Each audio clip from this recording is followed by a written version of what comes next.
Hello friends, welcome to my class.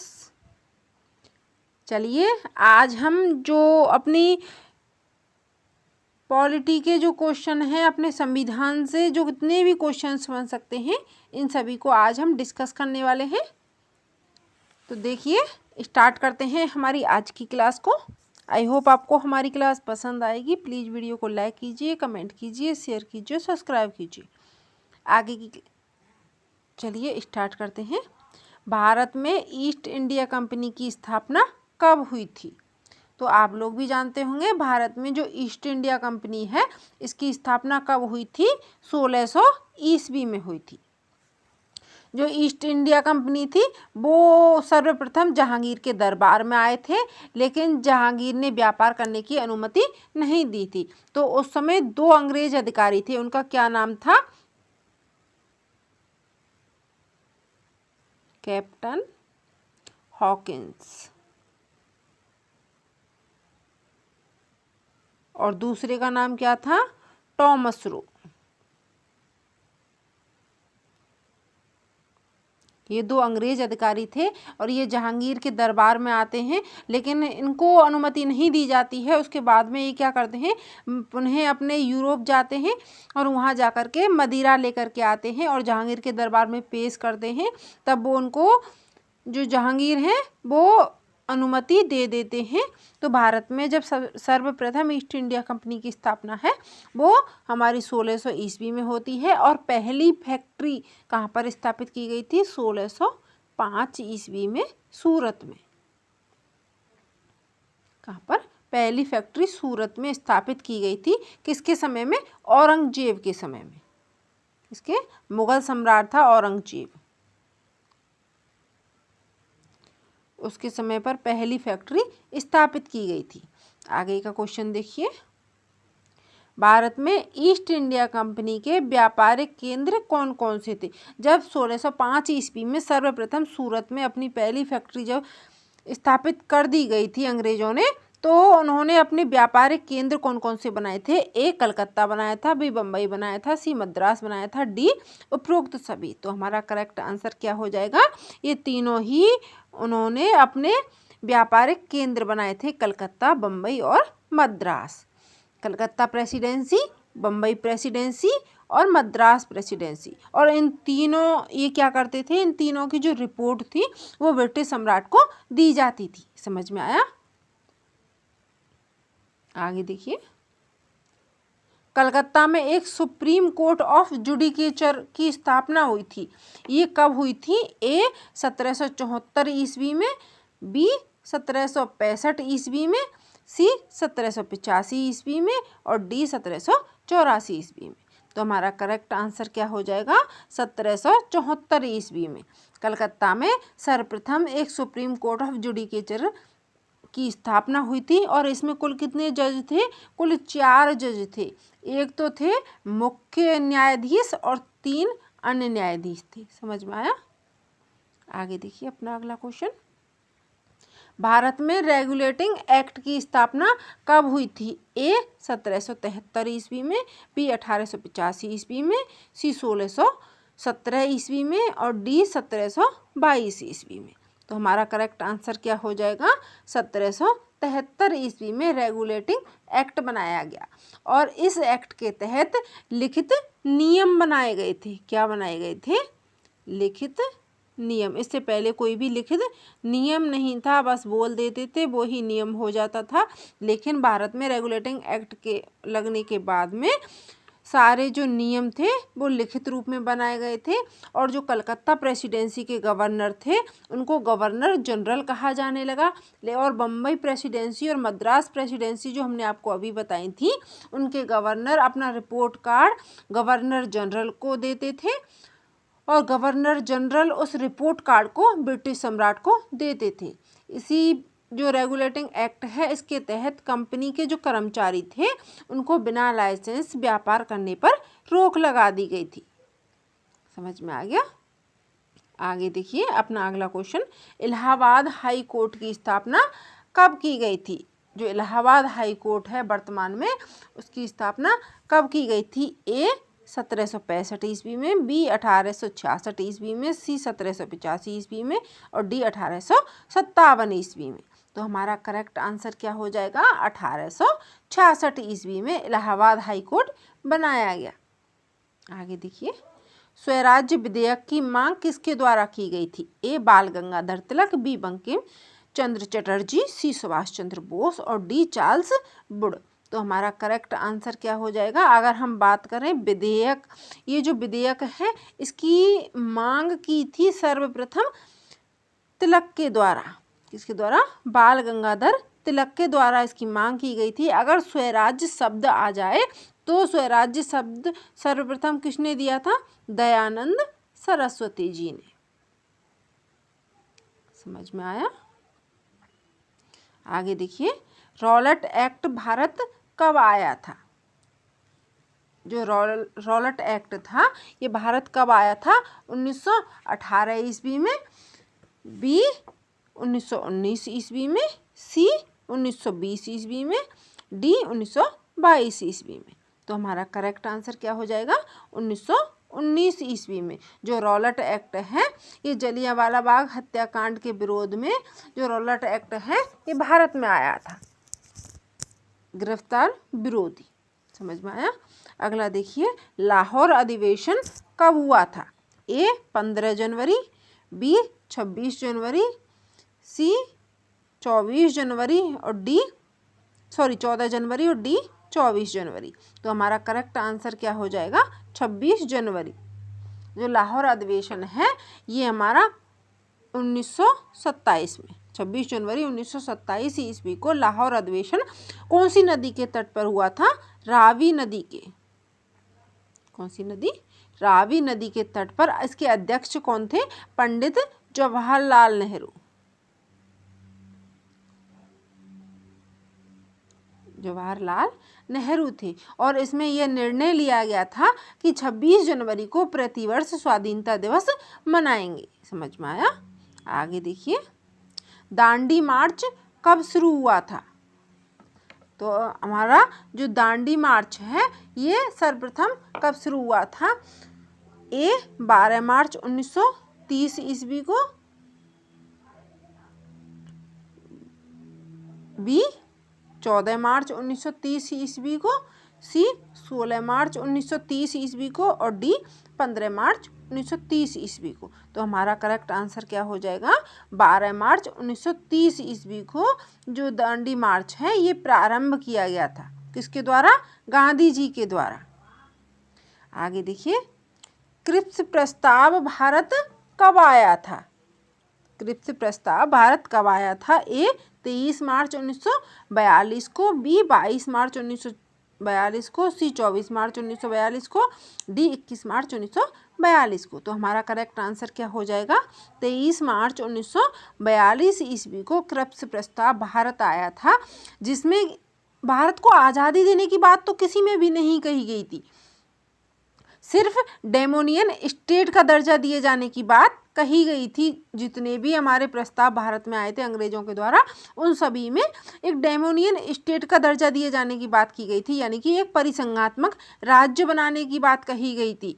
और जो हमारा क्रिप्स प्रस्ताव भी भारत में आया था तो इसमें भी डोमिनियन स्टेट का दर्जा देने की भारत को बात की गई थी। और डोमिनियन स्टेट से क्या तात्पर्य है?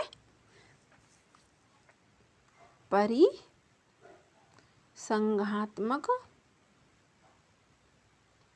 राज्य, या फिर इसको डोमिनियन स्टेट। समझ में आया?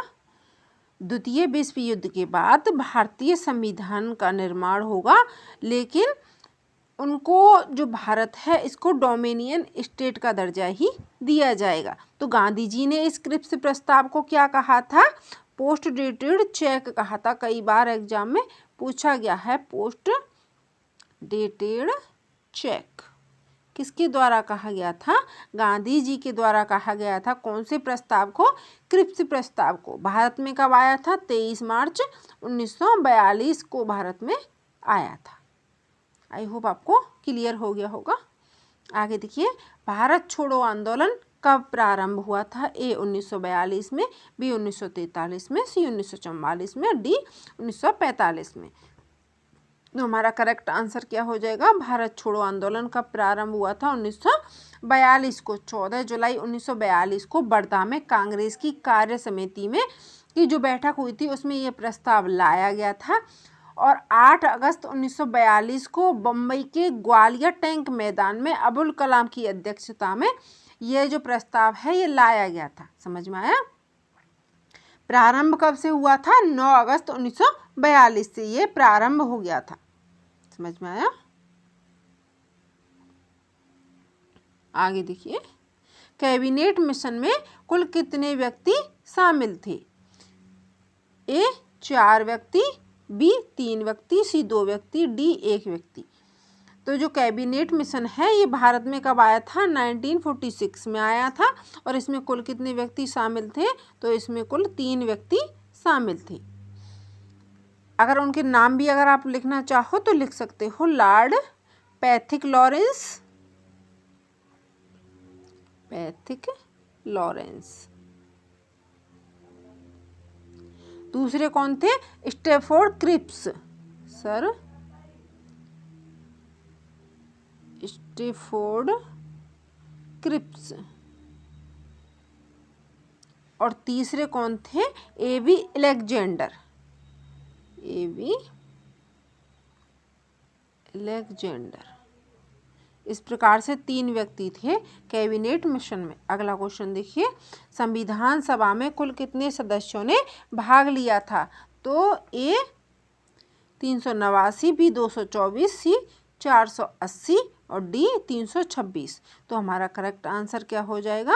389, 389 इतने सदस्यों ने संविधान सभा या संविधान निर्माण में भाग लिया था। इसमें 292 जो सदस्य थे ये कहाँ से थे? सभी को डिफाइन करते हैं। देखिए 292 सदस्य कहाँ से थे? ब्रिटिश प्रांतों से, ब्रिटिश प्रांतों से थे। और इसमें 93 सदस्य कहाँ से थे? देसी रियासतों से, रियासतों से थे। और 4 सदस्य कहाँ से थे? कमिश्नरी जो क्षेत्र थे वहाँ से थे, कमिश्नरी क्षेत्र थे वहाँ से थे। इस प्रकार से कुल 389 जो सदस्य थे उन्होंने इसमें भाग लिया था। आगे देखिए, संविधान सभा की प्रथम बैठक कब हुई थी? ए 9 दिसंबर 1946, बी 7 दिसंबर 1946, सी 6 दिसंबर 1946 और डी 5 दिसंबर 1946। तो हमारा करेक्ट आंसर क्या हो जाएगा? 9 दिसंबर 1946 को संविधान सभा की प्रथम बैठक हुई थी, जिसकी अध्यक्षता किसने की थी? डॉक्टर सच्चिदानंद सिन्हा, सच्चिदानंद सिन्हा ने की थी। और इनको अस्थायी अध्यक्ष बनाया गया था। मुस्लिम लीग ने अपने अलग पाकिस्तान की बैठक को मांग लेकर के इसमें भाग नहीं लिया था। आगे देखिए सॉरी, प्रारूप समिति में कितने सदस्य थे? जब हमारी प्रारूप समिति या इसको मसौदा समिति भी कहा जाता है, इसको ड्राफ्टिंग कमेटी भी कहा जाता है, इसको पांडुलिखन समिति भी कहा जाता है। तो जो प्रारूप समिति है इसके अनेक नाम हैं। तो इसमें कुल कितने सदस्यों ने भाग लिया था? 7, बी 5, सी 6, डी 8। तो हमारा करेक्ट आंसर क्या हो जाएगा? प्रारूप समिति की में 7 सदस्यों ने भाग लिया था। इसमें कुल 7 सदस्य थे। इसका गठन कब हुआ था? तो इसका गठन 29 अगस्त 1947 को हुआ था। समझ में आया? आगे देखिए, भारत में जो सर्वोच्च न्यायालय है इसकी स्थापना कब की गई थी? ए 28 जनवरी 1950 को, बी 20 फरवरी 1950 को, सी 24 जनवरी 1950 को, डी 26 21 फरवरी 1950 को। तो हमारा करेक्ट आंसर क्या हो जाएगा? 28 जनवरी 1950 को भारत के सर्वोच्च न्यायालय की स्थापना की गई थी। इसके हम मुख्य न्यायाधीश की बात करें तो सर मॉरिस गवेयर थे। कौन थे? सर मॉरिस गवेयर सुप्रीम कोर्ट के मुख्य न्यायाधीश थे। समझ में आया? और इसकी जो शुरुआत है वो शुरुआत कब से हुई थी तो ये भी देख लेते हैं। 1 अक्टूबर 1937 से इसकी शुरुआत हुई थी। इसमें कुल कितने जज थे? तो इसमें कुल 7 जज थे। समझ में आया? इसमें 7 जज थे, एक मुख्य न्यायाधीश और 6 अन्य न्यायाधीश थे। समझ में आया? आगे देखिए, भारतीय संविधान का कितनी बार वाचन हुआ है? ए 2 बार, बी 4 बार, सी 3 बार, डी 5 बार। तो हमारा करेक्ट आंसर क्या हो जाएगा? अब तक कुल संविधान का वाचन 3 बार हुआ है। पहली बार वाचन कब हुआ था? 4 नवंबर 1948 को हुआ था। 48 से प्रारंभ हुआ था और 9 नवंबर 1948 तक चला था। दूसरा वाचन कब हुआ था? दूसरी वाचन हुआ था 15 नवंबर 1948 से प्रारंभ हुआ था और ये 17 अक्टूबर 1949 तक चला था। और तीसरी बार वाचन कब हुआ था? 14 नवंबर 1949 से प्रारंभ हुआ था और 26 नवंबर 1949 तक चला था। इस प्रकार जितनी भी कमियां थी हम संविधान के निर्माण के समय, उन सभी कमियों को देखा गया था, उनको निकाला गया था और जो भारत के लिए हितकारी था उन सभी को एक्सेप्ट किया गया था। तो इस प्रकार संविधान का कुल 3 बार वाचन हुआ था और तब जाकर के हमारा संविधान बन करके तैयार हुआ था। आगे देखिए, भारतीय संविधान कब बन करके तैयार हुआ था? ए 26 नवंबर 1949 को, बी 25 नवंबर 1949 को, सी 24 नवंबर 1949 को, डी 23 नवंबर 1949 को। तो हमारा करेक्ट आंसर क्या हो जाएगा? हमने आपको अभी बताया था हमारा संविधान 26 नवंबर 1949 को बन करके तैयार हुआ था और संविधान सभा के द्वारा अंगीकृत किया गया था। समझ में आया? आगे देखिए, माउंटबेटन योजना कब प्रस्तुत की गई थी? तो ए 3 जून 1947 को, बी 4 जून 1947 को, सी 5 जून 1947 को और डी 6 जून 1947 को। तो हमारा करेक्ट आंसर क्या हो जाएगा?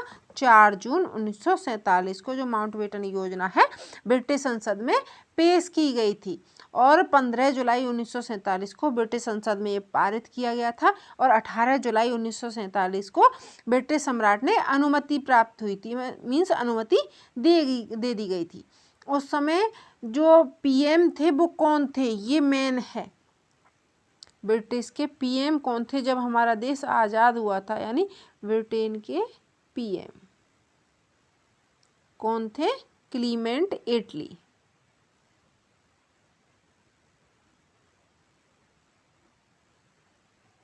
क्लीमेंट एटली थे। आगे देखिए, विधि का शासन ये कहाँ से लिया गया है? तो जो विधि का शासन है कहाँ से लिया गया है? ए अमेरिका से, बी ब्रिटेन से, सी रूस से और डी चीन से। तो हमारा करेक्ट आंसर क्या हो जाएगा? ब्रिटेन से विधि के शासन को लिया गया है। आगे देखिए, राष्ट्रपति की जो संवैधानिक स्थिति है ये कहाँ से ली गई है? जो राष्ट्रपति है, तो राष्ट्रपति की जो भारत में स्थिति है या जो पद भारत में है वही पद वही पद ब्रिटेन में है। जो हमारे राष्ट्रपति का पद भारत में है वही ब्रिटेन में है। तो भारत की जो संवैधानिक स्थिति है वो कहाँ से ली गई है? ए अमेरिका, बी रूस, सी जापान, डी ब्रिटेन। तो हमारा करेक्ट आंसर क्या हो जाएगा? ये जो राष्ट्रपति की संवैधानिक स्थिति है ये ब्रिटेन से ली गई है। वहाँ पर भी उनको नाम मात्र की शक्तियाँ प्राप्त हैं, उसी प्रकार से भारत के राष्ट्रपति को भी नाम मात्र की शक्तियाँ प्राप्त हैं। आगे देखिए अगला क्वेश्चन, स्वतंत्र न्यायपालिका को कहाँ से लिया गया है? ए अमेरिका, बी रूस, सी जापान, ये रूस है, सॉरी मिसप्रिंट हो गया है, ये रशिया, और डी ब्रिटेन। तो हमारा करेक्ट आंसर क्या हो जाएगा? जो स्वतंत्र न्यायपालिका है उसको कहाँ से लिया गया है? अमेरिका से लिया गया है। आगे देखिए, राष्ट्रपति पर जो महाभियोग लगाने की जो प्रक्रिया है ये भी कहाँ से ली गई है? ए रूस से, बी चीन से, एक सेकेंड कहाँ गया, चलिए, ए रूस से, बी चीन से, डी अमेरिका से, सी ब्रिटेन से। तो हमारा करेक्ट आंसर क्या हो जाएगा? अमेरिका से ली गई है। जो राष्ट्रपति पर महाभियोग लगाया जाता है, अभी तक किसी राष्ट्रपति पर महाभियोग की प्रक्रिया नहीं लगाई गई है, तो जो महाभियोग की प्रक्रिया है ये हमारी अमेरिका से यानी यूएसए से ली गई है। वित्तीय आपात की प्रक्रिया कहाँ से ली गई है? ए कनाडा से, बी ब्रिटेन से, अरे क्या हो रहा है, A Canada, B Britain, Brazil, C Britain, D America. तो हमारा करेक्ट आंसर क्या हो जाएगा? जो वित्तीय आपात की प्रक्रिया है ये कहाँ से ली गई है? अमेरिका से ली गई है, ऑप्शन नंबर डी। अगला क्वेश्चन देखिए, मौलिक कर्तव्यों को कहाँ से लिया गया है? तो जो मौलिक कर्तव्य हैं इनको कहाँ से लिया गया है? ए रूस यानी कि यूएसएसआर करके भी आपको दे सकता है, B Brazil, C Britain, D America. तो हमारा करेक्ट आंसर क्या हो जाएगा? रशिया या रूस से जो मौलिक कर्तव्य हैं इनको लिया गया है। अगला क्वेश्चन देखिए, राज्य के नीति निर्देशक तत्व हैं इनको कहाँ से लिया गया है? जो राज्य के नीति निर्देशक तत्व हैं इनको कहाँ से लिया गया है? ए अमेरिका से लिया गया है, बी ब्रिटेन से लिया गया है, सी आयरलैंड से लिया गया है, डी जापान से लिया गया है। तो हमारा करेक्ट आंसर क्या हो जाएगा? आयरलैंड से राज्य के नीति निर्देशक तत्व हैं इनको लिया गया है। अगला देखिए, अभी जो चल रही है ना जीएसटी, जो प्रत्येक कोई भी सामान खरीदिए सभी पर जीएसटी लागू की जाती है, तो ये जीएसटी कहाँ से ली गई है? ए फ्रांस से, बी ब्रिटेन से, सी जापान से, डी कनाडा से। तो हमारा करेक्ट आंसर क्या हो जाएगा? फ्रांस से जीएसटी का प्रावधान है ये कहाँ से लिया गया है? फ्रांस से लिया गया है। अगला क्वेश्चन देखिए, संविधान पर सर्वाधिक प्रभाव कौन से अधिनियम का पड़ा था? कि हमारे बोलते हैं ना हमारा संविधान आधे से ज़्यादा कौन से संविधान का हिस्सा है? तो हमारा ए 1935 के भारत शासन अधिनियम का, बी 1940 के अधिनियम का, सी 1945 के, और डी 1947 के अधिनियम का। तो हमारा करेक्ट आंसर क्या हो जाएगा?